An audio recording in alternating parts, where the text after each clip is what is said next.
राम से खिंचाव और बाबर से लगाव, ये तो चल नहीं पाएगा इस देश में। देखिए, सबसे पहले सबको प्रणाम करता हूं और प्रधानमंत्री मोदी जी ने जो वक्तव्य दिया था उससे शुरुआत करता हूं। जय हो। प्रधानमंत्री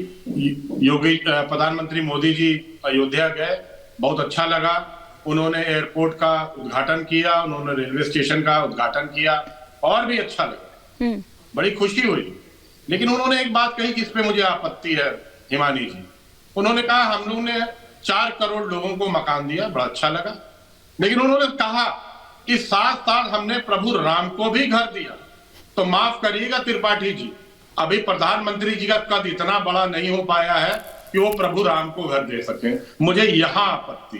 किसी का यह भी हक नहीं था कि वो छीन सके भगवान राम का घर। एक मिनट शांत। कोई इतना बड़ा भी नहीं था, शांत रहे। कोई इतना बड़ा भी नहीं था कि जो छीन सके भगवान राम का घर छीन सके, उनको टेंट में बिठाए। और नहीं, आप ये नहीं कह सकते। बौखलाइए मत। हाँ, हम नहीं बौखलाइए मत।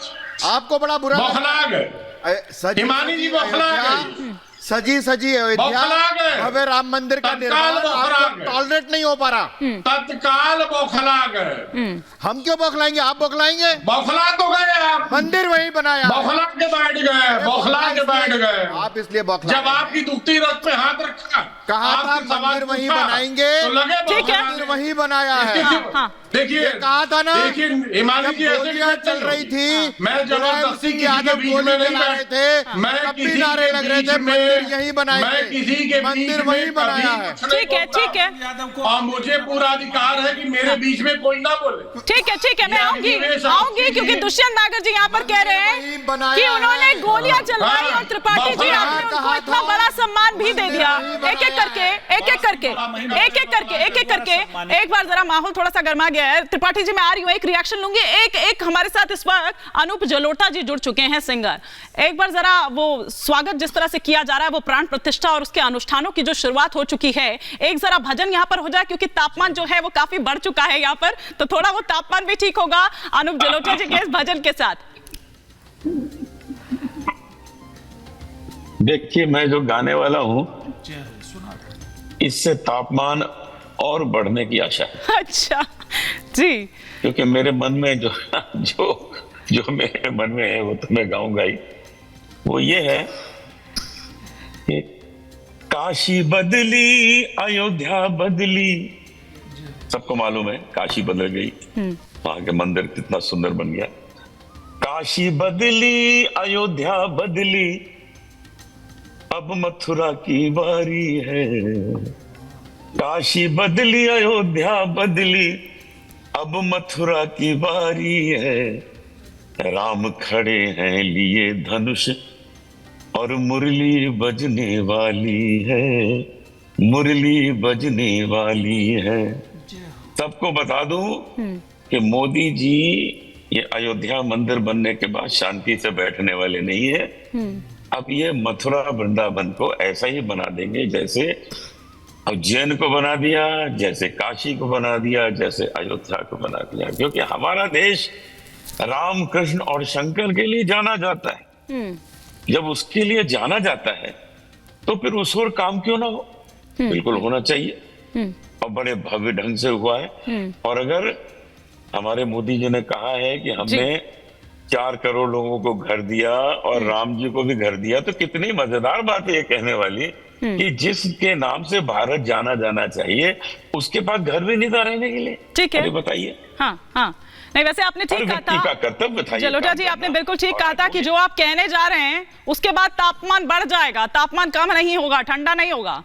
लेकिन अब थोड़ा कुछ ऐसा गीत हो जाए, क्योंकि प्रभु श्री राम आ रहे हैं, तो प्रभु श्री राम के लिए वो क्या गीत जो आपने संजोए हुआ है अपने पिटारे से, कुछ ऐसा भजन, कुछ ऐसा गीत आप निकाले।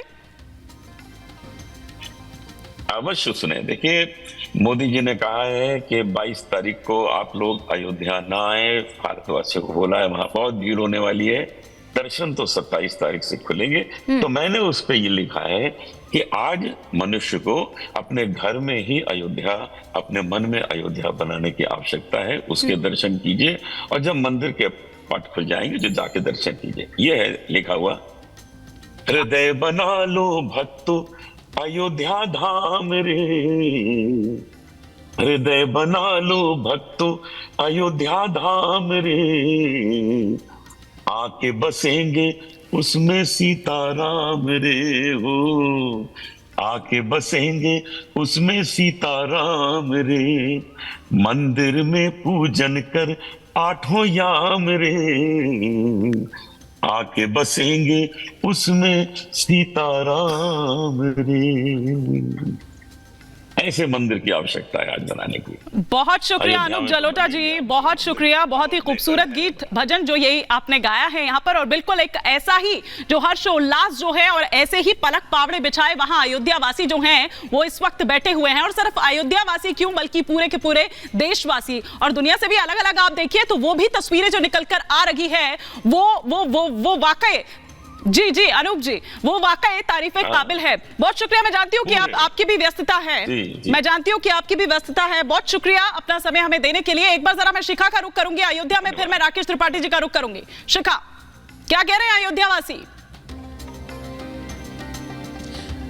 बिल्कुल हिमानी, देखियो यहाँ पर जय श्री राम के नारों से जय श्री राम, जय श्री राम, जय श्री राम, जय श्री राम, जय श्री राम। मैं तो शिखा जी ये कहना चाहूंगा कि आज जितने भी लोग यहाँ पर बैठे हैं, जय श्री राम का नारा इतना तेज होना चाहिए कि जो लोग आज तक सनातन धर्म को डेंगू और मलेरिया कह रहे थे उनके कान फट जाए। तो एक बार सभी लोग बहुत जोश के साथ बिल्कुल होगा। और देखिए यहाँ से मैं ऑडियंस के पास जाना चाहूंगी और उनसे बात करेंगे और एक बार रिएक्शन लेंगे कि वो क्या कह रहे हैं। और यहाँ से गूंज आप सुन सकती है हिमानी, पूरे देश ही नहीं बल्कि विदेश में भी ये गूंज जो है वो जा रही है। क्या करें?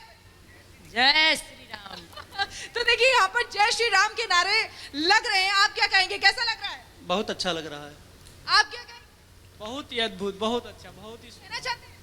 कहना यही चाहिए अयोध्या राम जी का बहुत ही सुंदर भव्य मंदिर बन रहा है। सभी लोग अयोध्या में आए, दर्शन करें और भगवान राम के चरित्र को जान करके उसी जैसे आचरण करें, भगवान राम के जैसे। तो एक बार और जो जोर से जयकारा हो जाए।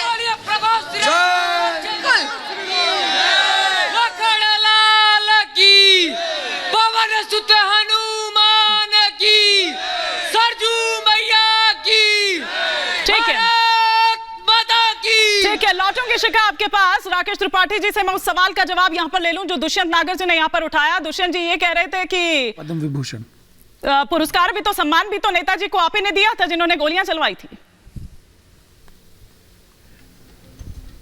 देखिए, मुलायम सिंह यादव जी की अलग अलग भूमिकाओं को देखेंगे। हिंदी के प्रति उनकी भूमिका जो थी, उनका समाज के उत्थान के लिए जो भूमिका थी, विशेष करके पिछड़ी बिरादरियों के लेकर के, उन सारी भूमिकाओं को लेकर के उनको पद्म पुरस्कार दिया है, उसकी कमेटी निर्धारण करती है। लेकिन भगवान राम के भक्तों पर गोली चलवाने के पाप से और श्राप से वो मुक्त नहीं हो सकते हैं। मैं एक उदाहरण देकर के बताऊंगा कि कैसे बाबर की भक्ति जब उन्होंने की ना, बाबरी मस्जिद को पुनः तामीर कराने की बात की तो उसका खामियाजा कैसे भुगतना पड़ा। बाबर का पुत्र हुमायूं, हुमायूं का पुत्र अकबर, अकबर का पुत्र जहांगीर, जहांगीर का पुत्र शाहजहां और शाहजहां का पुत्र औरंगजेब। इस औरंगजेब ने अपने पिता शाहजहां को बंदी बनाया था, सत्ता कब्जाई थी। ठीक वैसे ही मुलायम सिंह के पुत्र अखिलेश यादव ने सत्ता छीन ली मुलायम सिंह यादव के हाथ से, उनकी पार्टी पर काबिज हो गए और मुलायम सिंह यादव चुनाव आयोग के सामने जो है कि मेरी पार्टी है, मुझे वापस कर दीजिए। बाबर की भक्ति करोगे तो यही परिणाम मिलेगा, और राम की भक्ति करोगे, प्रभु राम के आदर्शों को मानोगे तो दशरथ के कहने पर 14 वर्ष का वनवास पुत्र स्वीकार कर लेगा बिना किसी किंतु परंतु के। मुझे लगता है कि जब राम राज्य की स्थापना होगी,